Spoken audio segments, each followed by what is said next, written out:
without further ado, we've asked him to share some perspectives on kind of giving us historical developments, but then moving into where are we going with this? Thinking about the future. Please welcome Fred Spooner.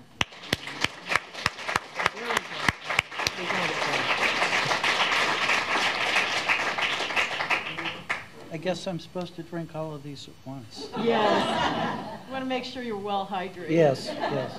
Thank you, Lisa.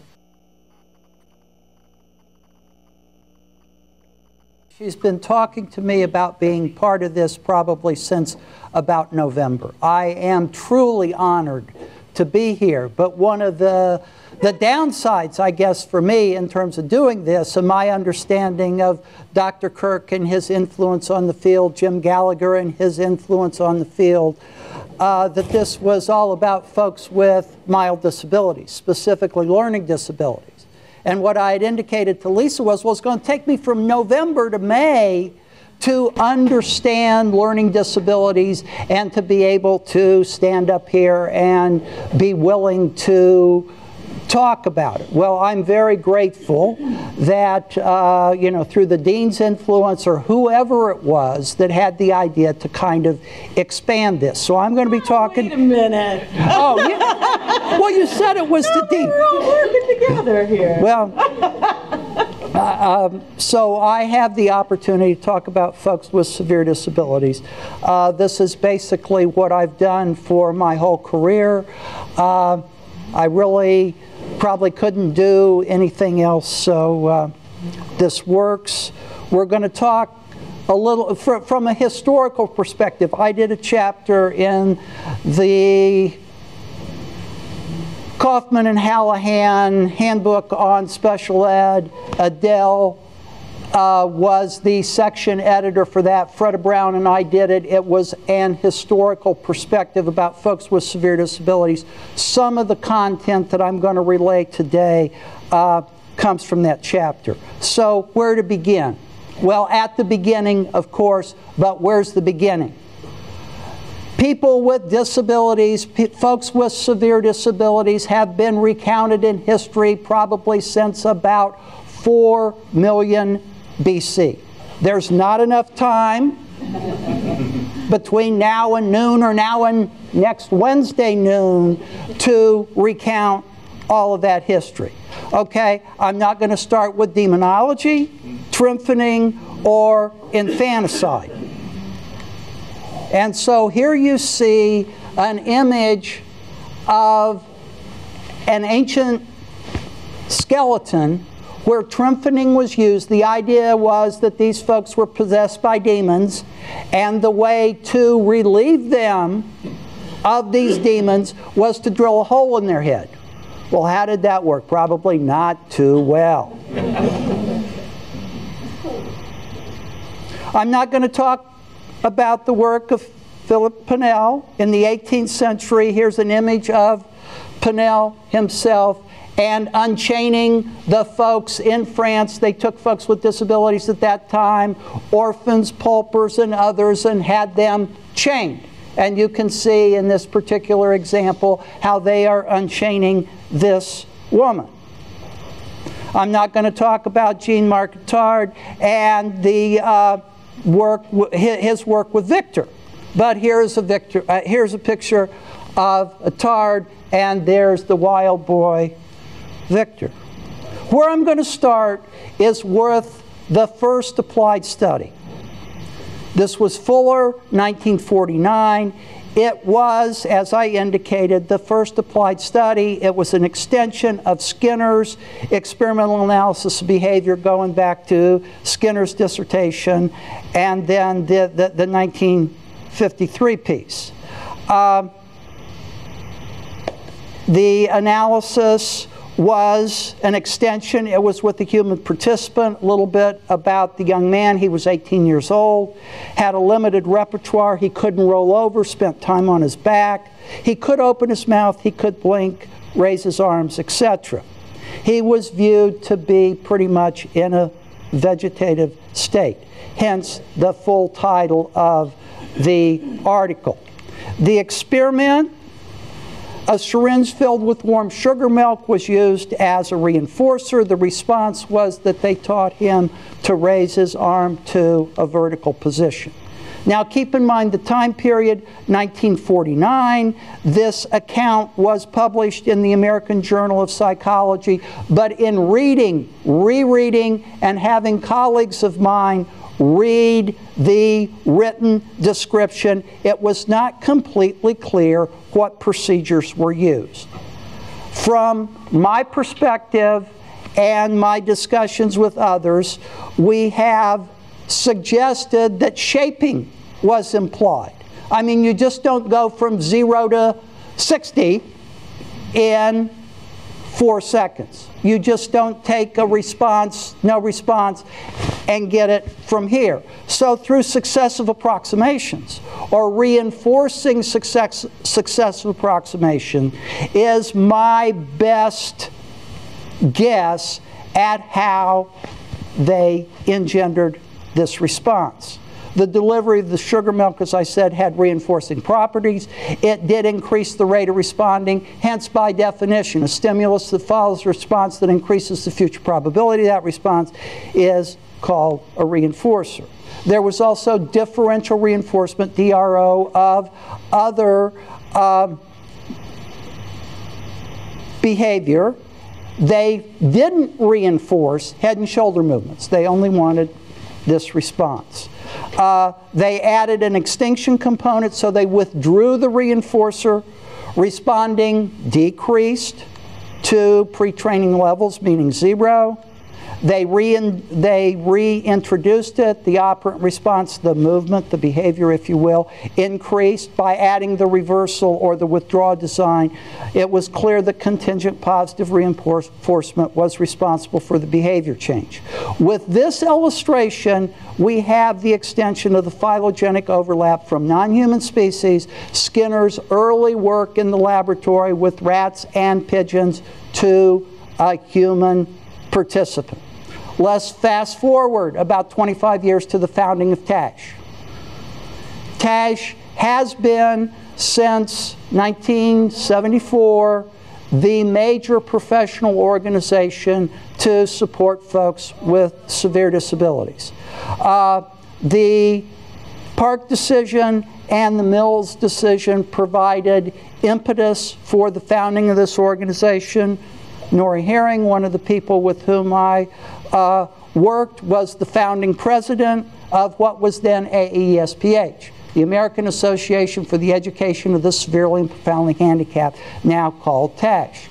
This is a picture of Dr. Herring at, I guess, what would be the second meeting in Kansas City at the airport, and I had the opportunity to attend that meeting. The history of TASH is chronicled in a piece that he did with Ed Sontag in JASH, which is the renamed title of the Journal of the Association for Persons with Severe Handicaps. They talk about the fact that prior to the 1970s, there was no systematic plan for delivering services. And that's noted in Sontag, Burke, and York's work in '73. Deinstitutionalization was kind of the order of the day, going back to Wolfensberger's book on the principles of normalization. And here are some pictures from Wolfensberger's Nature and Origins of our American institutions. This could be not so much the Western Carolina Center, it was newer, but Broughton Hospital, which was right across the street, or some of the institutions that I visited here in Illinois. Rudd Turnbull mentioned Bert Blatt's book, Christmas in Purgatory. This image was scanned from that, and so was this. This is back to Wolfensberger's book. In the classification system at the time, and I mean no disrespect to folks with disabilities, but part of the formal nomenclature of how we referred to folks, these folks were at the higher end of the spectrum, and we called them morons. That was a typical term that is in the caption of the image. And here's another Christmas in Purgatory image of beds in a residential Ward. The application of Skinner's experimental analysis of behavior, as extended by Fuller, was then applied to a whole host of functional and practical skills. Those of you in the room who study in the area of severe disabilities, Azrin and Fox's work, we talked a little bit about toilet training, I think, the other evening in a conversation that Stacy Diamond and I were having. A dressing piece done by Azrin, who was a student of Skinner's, 1976, and a toothbrushing piece. And what's interesting about this piece, and something that I learned from some of our new hires from The Ohio State University, is that this guy right here, probably contrary to popular belief, is not the Rob Horner that we know. This is our Don Horner from the University of Kansas. He went by Don when I went to Kansas to look at their program. He was the guy that picked me up at the airport. And some communication training with Lovas and colleagues. We called this applied behavior analysis. Beowulf and Risley's two seminal pieces in 1968 and then again in 87, some still current dimensions of applied behavior analysis. It's applied in terms of the interest on problems of social significance, behavioral that we're talking about, observable, countable actions, analytic in terms of experimental control with the participant is established. It's technological in that the interventions used can be identified and described with the intent of being replicated by others. By 1974, there were over 200 successful applications of demonstrations of this technology used with folks. And TASH took a significant leadership role in filling this void to develop relevant and efficient pre-service and in-service training programs, the development of highly specialized doctor-level preparation in teacher training, research, and instructional design. One of those programs, now you heard from Bob Henderson and others, that one of the first doctoral granting institutions in special ed, vintage 1957, with the release of those first funds from the federal government to train doctoral level personnel in special education, was at this esteemed university where we stand and sit today. Well, the University of Illinois also, in the mid-1970s, was highly regarded in the training of folks who wanted to get into severe disabilities. And also, TASH was about presenting parental involvement. If we look at a philosophical framework that has changed over time, a lot has changed in the last 50 years. Work done by researchers, advocates and parents such as the Turnbulls, demonstrated to society that folks with severe disabilities can learn and perform many tasks completed by typically developing individuals. In the 1950s, individuals with folks with severe disabilities were largely housed in state-operated residential facilities. For example, right here in the great state of Illinois, one was at Lincoln, Illinois. Lincoln is west of here, probably just north of Springfield. I had the opportunity with that $4,000 a year job to visit the Lincoln Developmental Center. The Dixon Developmental Center. Dixon's west of Chicago, on Interstate 80, just west of DeKalb, where Northern Illinois University is. Mark Gold did some work there. Another one that I will mention of historical renown is the Anna State Hospital, which is in the southern part of the state, down by Carbondale. Now, that's where Adele worked. Now called the Choate Developmental Center. I indicated southern part of the state. Nate Azrin was Richard Fox's mentor. The work that they did in dressing, toilet training, etc., all kind of started at the Anna Developmental Center. One time on the way to Texas, probably about 1975, I was driving and went down from Chicago and then over across and stopped in Anna. I showed up on a Saturday morning, kind of unannounced. I'm not sure what I was going to see, but I wanted to see the work that Asrin and Fox were doing. And they kind of looked at me like, huh? You know, what, you think you're going to see a laboratory? What? And so they kind of cajoled me, and I did get to see the facility. Of course, you know, 8 o'clock in the morning on a Saturday, and neither Richard Fox nor Nate Asrin were there. But nonetheless, and then, of course, the Elizabeth Ludeman Center, which was created in 1973 in Park Forest, Illinois, a southwestern suburb of Chicago.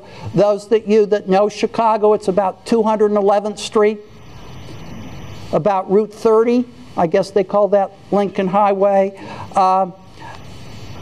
It was developed, it was built as part of what they then called the Illinois Deinstitutionalization Plan.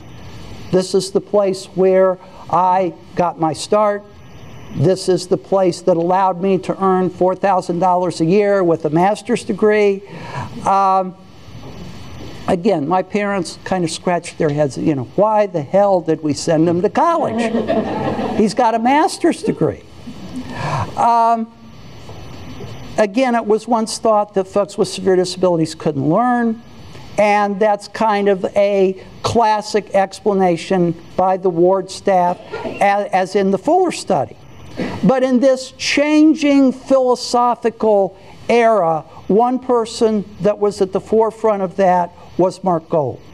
He did his doctoral work here at the University of Illinois, completed his degree in 1969, and this is a picture of Mark, vintage 1983, out of that Did I Say That book. I was a big fan of his.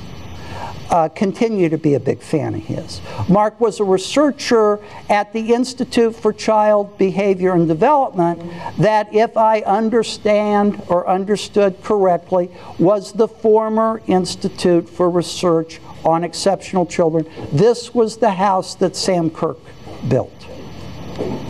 Gold suggested that individuals with disabilities didn't change.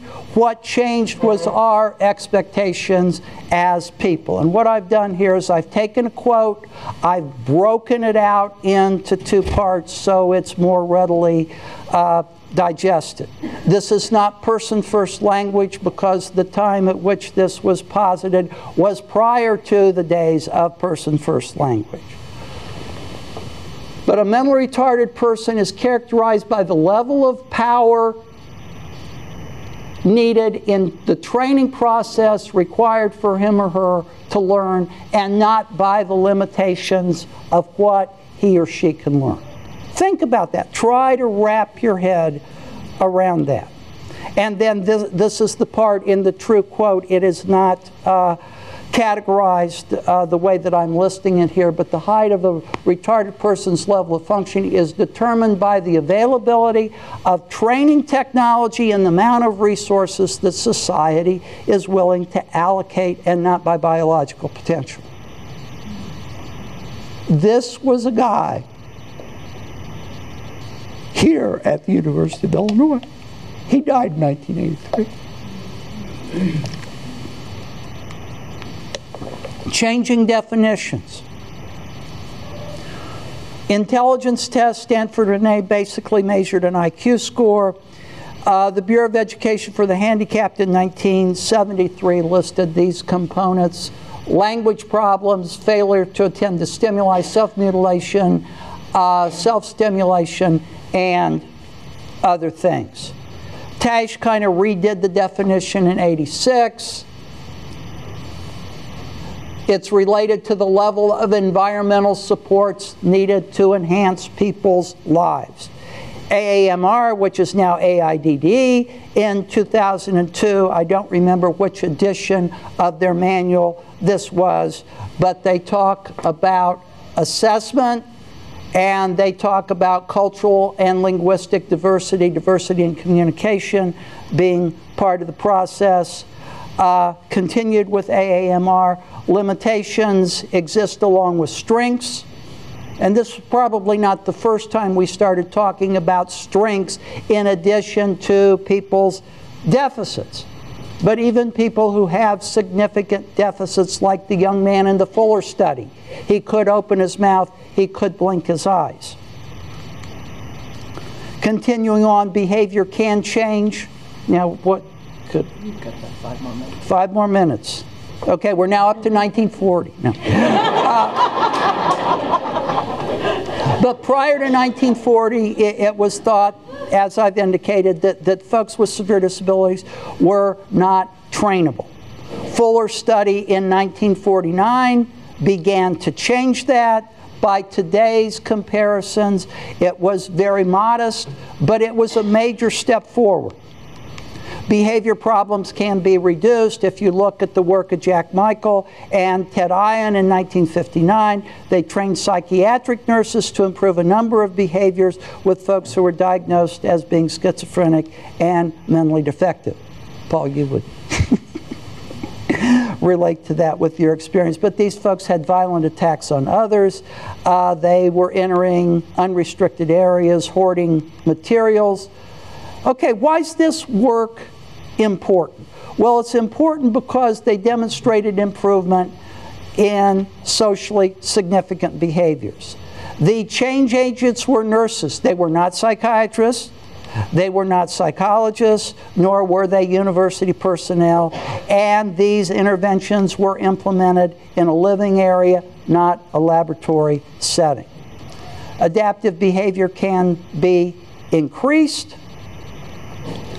Applications in the 1960s, the token economy, Mont Wolf's work with Risley and Mies, and this young man with Dickey, young man named Dickey, who they taught to wear corrective lenses. Well, why was this important? Because the young man's normal lenses were occluded and they were surgically removed at age 2.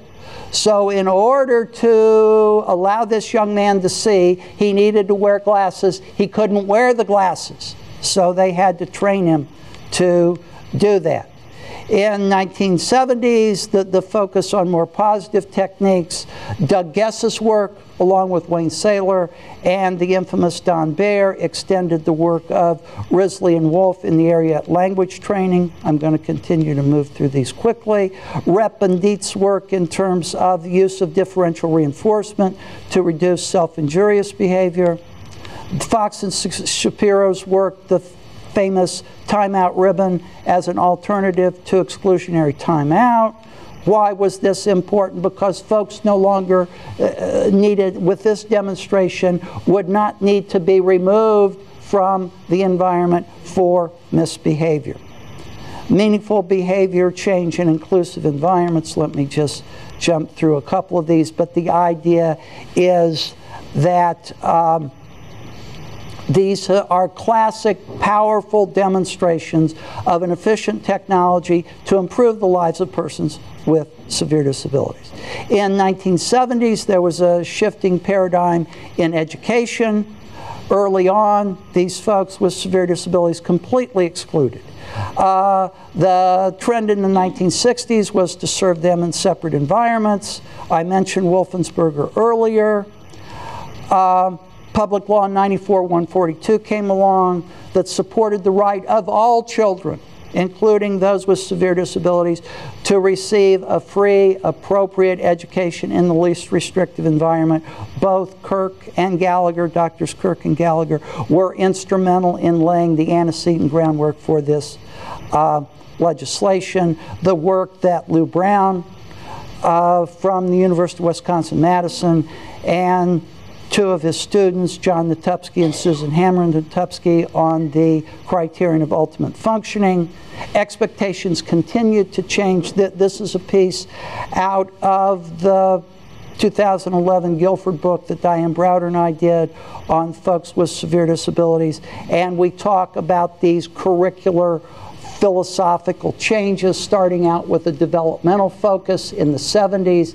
Then we got into the criterion of ultimate functioning, a functional approach.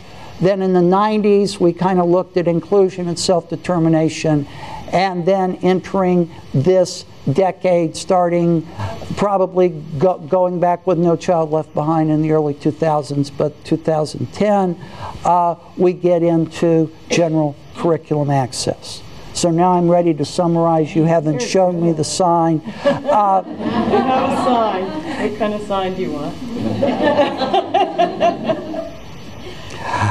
The history of persons with intellectual disability goes back to about 4 million BC. Richard Schoenberger, in his historical account in 1983, does a much better job of recounting this than I could in the 40-some-odd minutes that I've had. Today, what I tried to do was to give a more modern history. I realize to some of you in the room, 1949 is ancient history. I tried to hit the high points specific to persons with severe disabilities, starting with the Fuller study, the founding of TASH, a changing philosophical framework, and changing expectations. And then I kind of concluded with that curricular philosophies piece that Diane Browder and Bob Algazine and I did back. It was published in RPSD in 2003. Some of you may have realized the relationship among the title, the content, and the studies that I cited. Notice that I said changing the world for persons with severe disabilities, one person at a time. The field of severe disabilities has largely been built on single case experimental designs. Those designs are implemented by, from an experimental perspective, are implemented by exposing the person to the intervention, one person at a time. I highlighted some of the major figures in the field: Pinnell, Attard, Fuller, Dr. Herring, Mark Gold. Thank you. Ta-da!